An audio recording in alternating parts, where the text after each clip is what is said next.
Pala guys, so yung baboy namin guys, isa na lang to guys ang natira. Actually guys, dalawa to sila dito sa ano namin. Hindi, actually guys, hindi naman to sa amin, sa kapatid ko tong baboy na ito. Kasi yung baboy namin guys na papaanuhin sana, bininta. Gawa ng wala na kaming pambili ng bigas, so nabinta iyon. So, ito na lang yung natira sa kapatid ko to. Oh, pinakain niya ng kangkong oh. At saka feeds.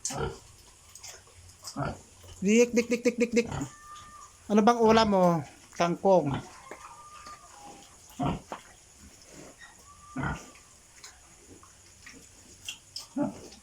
Dik, dik, dik, dik, dik. Dik, ano bang ulam mo? Ano bang ulam mo, madam? Ano bang ulam mo, ha?